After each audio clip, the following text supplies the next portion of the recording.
აფხაზეთის ავტონომიური რესპუბლიკის მთავრობაში მორიგი ცვლილება განხორციელდა. მთავრობის თავმჯდომარემ აფხაზეთის იუსტიციისა და სამოქალაქო ინტეგრაციის მინისტრის თანამდებობაზე ალიონა ჩხოტუა დანიშნა.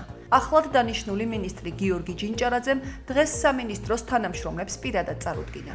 ალიონა ჩხოტუა 1976 წელს გაგრაში დაიბადა.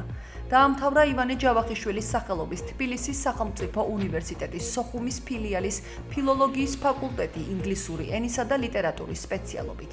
მას საჯარო სექტორში მრავალწლიანი მუშაობის გამოცდილება აქვს. ხანგრძლივი დროის განმავლობაში სხვადასხვა თანამდებობებზე მუშაობდა დიასპორის საკითხებში საქართველოს სახელმწიფო მინისტრის აპარატსა და საქართველოს საგარეო საქმეთა სამინისტროში. ალიონა ჩხოტუამ იუსტიციისა და სამოქალაქო ინტეგრაციის მინისტრის თანამდებობაზე გიორგი ძიგუა შეცვალა, რომელიც აღნიშნულ პოზიციას 2024 წლიდან იკავებდა.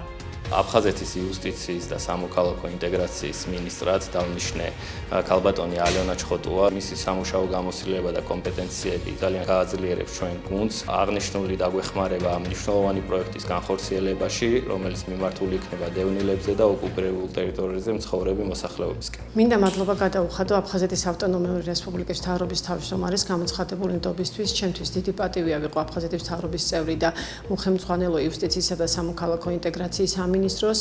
გვაქვს გამოწვევები, ჩვენი ძირითადი მიმართულება იქნება როგორც საერთაშორისო ურთიერთობების, ასევე ინსტიტუციური გაძლიერების თვალსაზრისითაც. დარწმუნებული ვარ, რომ ჩვენი მთავრობის მხარდაჭერით სამინისტროს გუნდი ამ გამოწვევებს გამკლავდება ღირსეულად.